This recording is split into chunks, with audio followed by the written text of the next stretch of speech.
Bueno, y frente a la jurisprudencia encontré tres sentencias con el cual creo que aportaría como tal un gran valor para ilustrar este tema. Pues tenemos la sentencia T920 del 2009 y la T468 del 2010, en donde básicamente se habla de que la Corte Constitucional como tal ordena el pago de las incapacidades superiores a los 180 días hasta que se pueda emitir como tal un nuevo concepto de rehabilitación por parte del médico tratante. Frente a la sentencia T401 del 2017, se encontró de que las incapacidades superiores a los 540 días deben ser asumidas por la EPS, aun si existiese una pérdida de capacidad laboral inferior al 50%, que es una polémica pues que en sí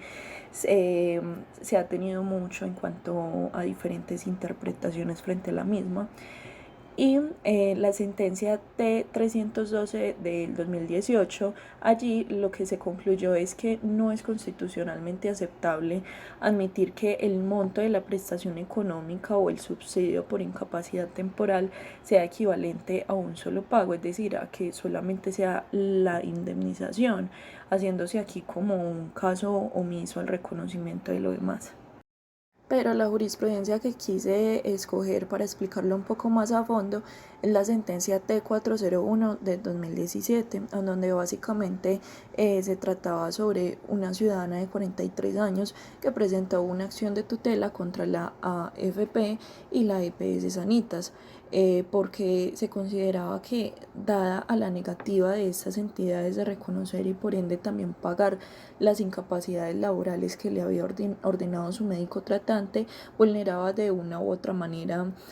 sus derechos fundamentales al mínimo vital, a la salud, a la seguridad social y por ende también a la vida digna. Entonces los certificados de incapacidad se produjeron como consecuencia del diagnóstico que se le había presentado a ella, que era trastorno afectivo bipolar tipo 1 e hipotiroidismo. Y estos mismos han sido como ese impedimento para poder reintegrarse de manera satisfactoria a la vida laboral, teniendo también en cuenta de que no tiene como un ingreso económico estable y la única ayuda laboral, la única ayuda económica que tiene es su madre de 73 años.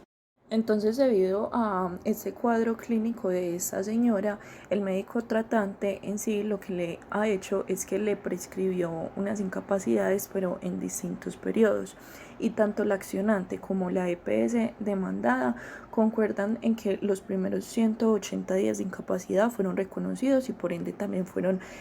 cancelados por la EPS. Pero el problema radica en que ni la AFP ni la EPS Sanitas han cancelado las incapacidades generadas a partir del día 181, mencionando de que estas no tenían ningún deber legal de asumir el pago de las prestaciones económicas solicitadas por la señora. Entonces la AFP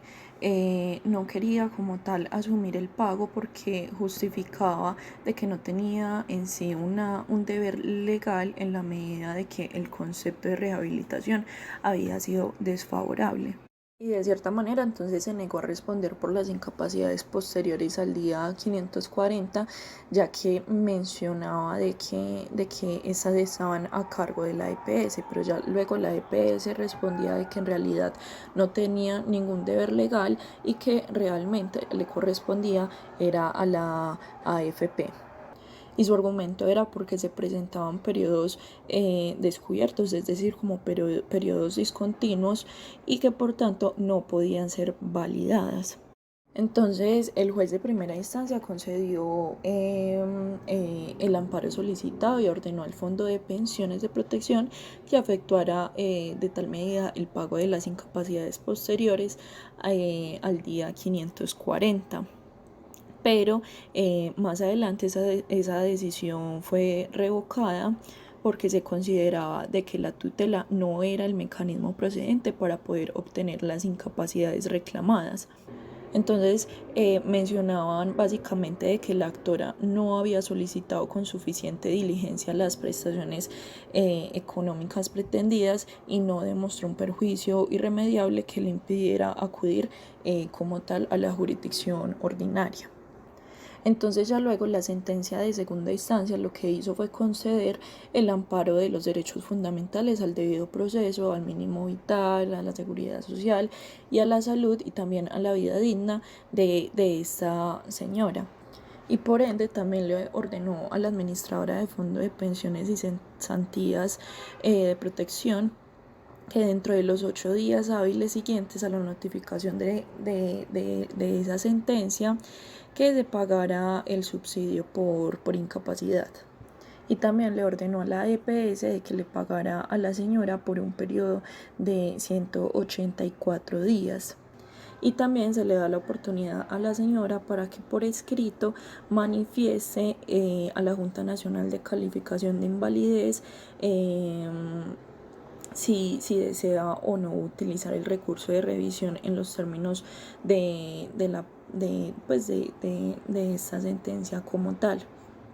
Y otra cosa que también creo pertinente mencionar es que por esta sentencia se solicita al Ministerio de Salud y Protección Social que se lleve a cabo la difusión de esta sentencia entre las entidades del Sistema General de Seguridad Social que están encargadas del reconocimiento y el pago de las incapacidades para que